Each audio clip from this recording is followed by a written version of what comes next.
Servus, greetings and hello, welcome to part 2 of the Let's Make the Jungle Terrain Epos tutorial. In part 1 you saw how I built the master and the mold for the columns, for the relief columns, and in this part you will see how I built the terrain base. The base is made out of MDF, medium density wood, and I cut it out with my jigsaw. The first step, you saw me cutting the edges with an X-Acto knife, which works really nice if you're a little bit careful. And the next step after cutting with the X-Acto knife is sanding down the edges to get a real smooth transition between the base and the gaming surface, the gaming table or your gaming mat. And I think it is really good to invest this work in the sanding and in the smoothing the transition of the base and the gaming surface. Now you see me how I built up the topography of the base, and for this I use simple packaging foam. This is the big bubbling stuff, and yeah, it is a really light material, and yeah, it is also light in weight and it is light to work with it.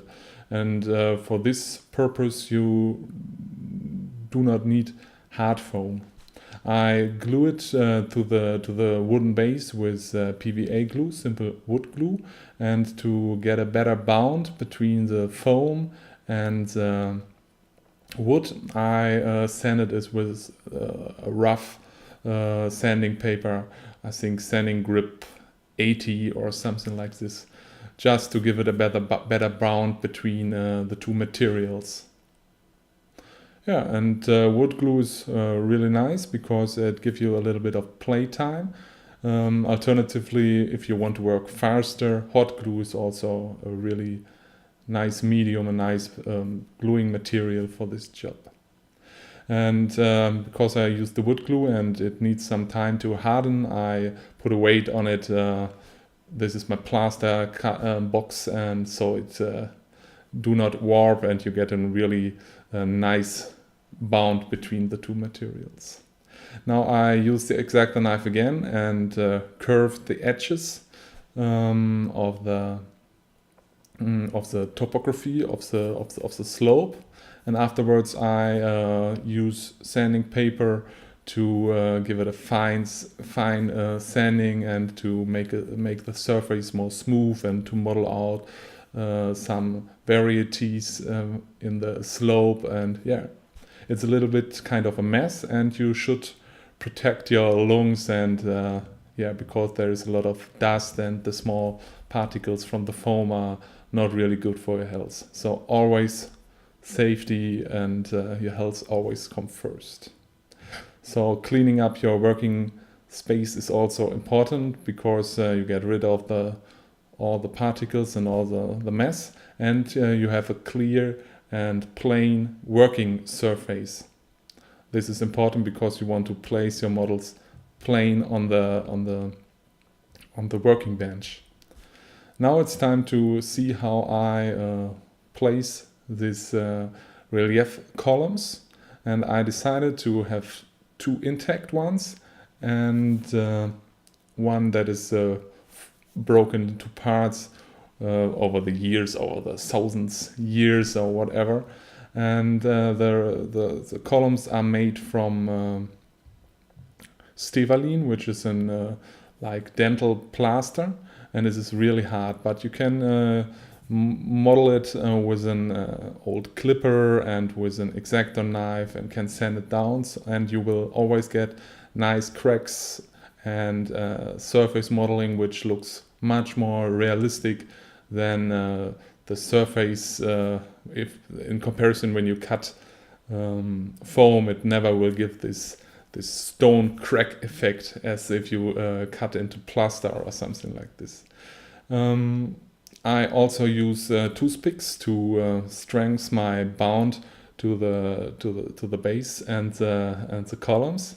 I just drilled a hole which fits the toothpick, and then I cut it to the right length and yeah, use it to give a more stable bound between the base and the relief column. There is a little bit of fiddling here and testing there, and I use PVA glue again, and I also use water-based filler to work it into the base and to merge the different components of the terrain model together. And so it looks like that the destroyed column is overgrown and pressed into the dirt and into the slope. It's always good to work, and it's more realistic when you work it into your base, so it all merge together and it don't looks that it just lies on your base. I think that is a really good thing when you make terrain to keep in mind. The big bubble foam is also easy to cut with an X-Acto knife, and so I cut out some places where the broken column got integrated, and I work it in with a filler, and yeah, try to give it my personal favorite look. And the next step is to give the base, the soil, a little bit more realistic look. And for this I use the cork bark. Then I use sand. I cut out some holes to glue in the cork bark rocks to merge everything together, and then I use sand to give the base some sandy areas, and then I use small pebbles and stones, and I use the cuttings and trimmings from destroying the plaster column, so it matches the topic of the terrain piece. I also use some plastic skeleton warrior arms and heads to give it some battlefield look and some fantasy old world touch. And yeah, I try to work them in as well and try to fill all the cracks, and yeah, just to give the terrain piece some final touches. You always do not want to have too much gaps and cracks because of the drying process of the filler or of the glue, and there are different ways. You don't have to go always again with the filler. You can use PVA and sand over the cracks, and you get a really strong bound. And afterwards, when it comes to the vegetation with flock, you can flock some mistakes that you make. Sand generally with PVA gives a really strong and hard surface, but I prefer not to sand and to flock and to structure till the edge of the MDF of the wooden base, because the wooden base is a really strong material, and even if you crash with it against another hard material, it is flexible enough that nothing breaks off. If you go with plaster to the edge of the wooden base, it will break off if you make a little crash with your terrain base.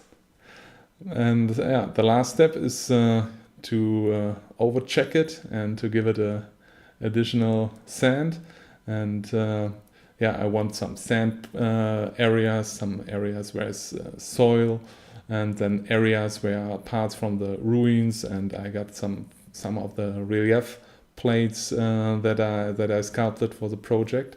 And the last step is always to decide where are some sandy places. Yeah, and that is the making of the body of the terrain pieces, of the column lines. And the next part will be about painting. See you soon.